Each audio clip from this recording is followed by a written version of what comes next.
교육비에 대한 패러다임을 바꾸세요. 안녕하세요. 백은영 작가입니다. 오늘 할 얘기는요, 교육비에 대한 생각을 좀 바꿔보자. 이런 내용에 대해서 말씀드리려고 하는데요. 어머님들 사교육비 많이 쓰시죠? 네, 집집마다 난리죠. 그런데 저는 교육비에 대한 생각이 조금 다르고 그것을 실천해 온 것 같습니다. 음, 큰애와 작은애 두 아들을 두고 있는데요. 큰아들 같은 경우는 어, 제가 그 아이 교육비로 썼던 게 이제 기억나는 게 한 두 가지 있는데, 음, 우리 집은 그러니까 아이들을 키울 때 TV를 거실에다 안 놔왔거든요. 거실에 이제 TV를 놓는 자리에 대형 화이트보드를 저희는 놓고 살았어요. 그래서 아이들이 뭐 용돈을 올려달라거나 뭐 이럴 때 거기에 서서 그 이유를 설명하게 했거든요. 그랬더니 이 아이가 고등학교, 중고등학교 때, 특히 이제 고등학교 때는 자기가 공부를 하는 거, 암기한 거를 칠판에다 쓰면서 하더라고요. 어, 그래서, 그런데 그게 이제 좋은 방법이긴 하죠. 음, 그런데, 그 아이가 저희가 그 큰 화이트보드 말고 이제 자기 방에서 쓸 수 있는 화이트보드를 하나 사달라는 거예요. 그래서 이제 사줬죠. 그랬는데 그런 화이트보드가 이제 크기별로 있는데 또, 그러니까 그 아이가 사달래서 하루는 또 그러는 거예요. 그 블랙보드를 사달라는 거예요. 그래서 만약에 제가 이렇게 부모 교육을 안 하고 그리고 그 화이트보드 사주는 걸 교육비라고 생각을 안 했다면, 아니 집에 이렇게 화이트보드가 크기별로 있는데 이걸 써라 이랬을 것 같아요. 근데 저는 생각이 달랐거든요. 음, 왜냐하면 화이트보드를 쓸 때도 써야 하는 장소도 있지만 어떤 때는 블랙보드를 쓸 수도 있잖아요. 그런데 저는 왜 그 아이에 대해서 그 교육비로 생각을 했냐면, 큰아이 같은 경우는 대인지능이 굉장히 뛰어난 아이거든요. 그러다 보니까, 이 아이는 아마도 사람 관계되는 일을 할 것이다. 그러면 뭐 앞에서 프레젠테이션 할 수도 있고, 뭐 여러 가지로 이제 생각을 한 거죠. 그러니까 미래를 보고. 그래서, 그러면 그거를 써보는 연습도 해야 되는데, 그래, 이건 교육비야. 그러면서 정말 각 사이즈별로, 예, 그리고 블랙보드까지, 저는 그거를 교육비로 생각을 했어요. 그리고 지원을 해줬고, 그리고 또 하나 기억나는 거는, 큰아이가 그 군대를 갔다 와서, 제가 물었죠.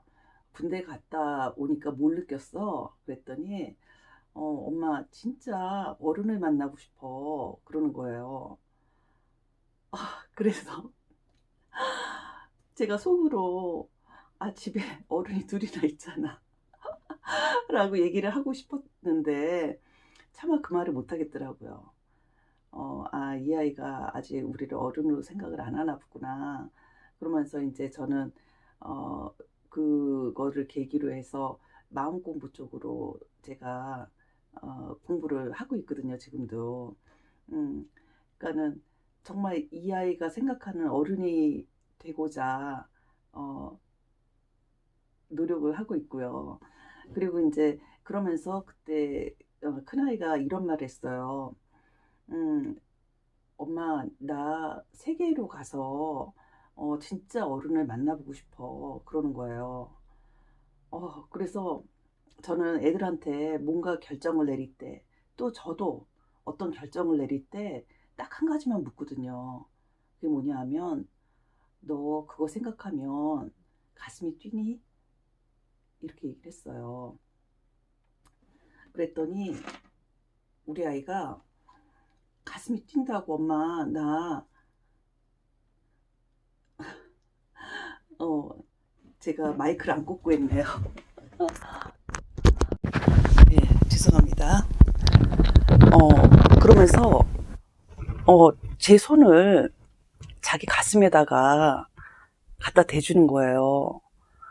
그런데 그 아이 가슴에서 쿵쾅쿵쾅 소리가 나는 거예요. 그리고 그 아이의 눈이 어디 허공을 바라보면서 왜 눈물이 이렇게 촉촉하게 맺히는 거 있잖아요. 그 눈빛을 봤어요, 제가. 그래서 아들에게 그랬죠. 그럼 가라. 가서 정말 네가 만나고 싶은 그 진짜 어른을 세계를 다니면서 봐라. 만나봐라. 제가 그랬죠. 그러고서 이제 우리 두 모자는 가기로 결정을 한 거예요. 그런데 이 아이가 그때 대학교 4학년이었거든요. 군대를 좀 늦게 가서 4학년 이제 복학해야 되는데 이제 아빠한테도 얘기를 해야 되잖아요. 그래서 이제 아빠한테 얘기를 했더니 반응이 어땠겠어요.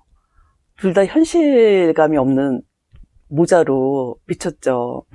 그러면서 군대를 갔다 온 복학한 4학년 학생이 지금 뭐를 해야 되냐. 당연히 뭐 직장을 가기 위한 준비를 해야 되겠죠. 그런데 제가 우리 남편한테 이렇게 얘기를 했어요. 여보, 인생에는 3번의 기회가 온다고 해. 첫 번째 기회는 7살 이전에 온다고 그래. 그게 뭘까요? 어떤 부모를 만나느냐에 따라서 기회가 올 수도 있고 안 올 수도 있고 이런 거겠죠. 그 다음에 25 전후로 또 한 번의 기회가 온다고 그래. 그거는 어떤 멘토를 만나느냐에 따라서 그 아이의 인생이 결정이 된다는 거죠. 그리고 나서 마지막에 오는 그 기회는 50이 넘어서 온다고 그래요. 그런데 올 수도 있고 안 올 수도 있겠죠. 그런데 제가 부모로서 아이에게 그 25 전후에 그 기회를 한번 주고 싶었어요. 간절하게. 그런데 그러고 나서 이제 남편한테 어떻게 설득을 했냐면 여보, 우리 아이가 지금 저렇게 간절히 원하는 저 기회를 우리가 못 주면 당신과 나처럼 살게 돼. 왜냐하면 보통 부부가 결혼을 하면 아이들 키우고 뭐 여러 가지 대소사 너무 바쁘잖아요. 바쁘고 정말 아이들 놓고 여행 갈 수도 없는 거고. 그래서 그 여행의 기회를 주고 싶었어요. 이 아이를 지금 우리가 안 주면 우리처럼 살게 된다. 그러면서 꼭 이 기회를 주고 싶다. 이제 라고 얘기를 해가지고 남편도 이제 보내자라고 해서 이제 여행을 갔죠. 그랬을 때 저는 그거를 교육비로 생각을 한다는 거죠. 그런데 참 놀라운 일이 벌어졌어요. 우리 아이가 이제 4학년 졸업하기 전에 직장에 취직이 되는데 그 면접에서 굉장히 그 여행의 경험 그리고 또 하나도 다른 그러니까 이 아이가 공대를 다녔는데 공대를 휴학하고 사디라는 그 삼성 디자인 스쿨에 가서 공부를 했거든요. 그 두 가지를 굉장히 그 면접관께서 좋게 봐주셨다고 하더라고요.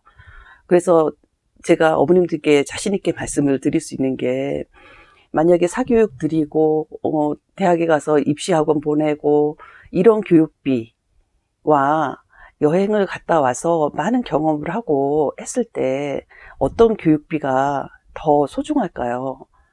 그래서 어머님들이 그 교육비에 대한 패러다임 바꾸는 것이 아이들 인생에도 굉장히 중요한 것 같습니다. 그리고 이제 우리 막내 아들 같은 경우는요, 이 아이는 16살 때 자기 분야를 발견을 했어요. 그래서 자기는 패션에 너무너무 관심이 많아가지고 정말 자다가 또 생각하고 걸으면서도 생각하고 이 열정이 대단했거든요. 그랬는데 걔가 16살이었던 것 같아요. 저랑 이제 제 옷을 구경하러 이제 옷가게에 들어갔는데 우리 아들이 그 DP대에 있는 그 중절모를 딱 써보더니 이거 사달라는 거예요. 그런데 그때 당시만 해도 중학생이 까까머리였거든요. 예.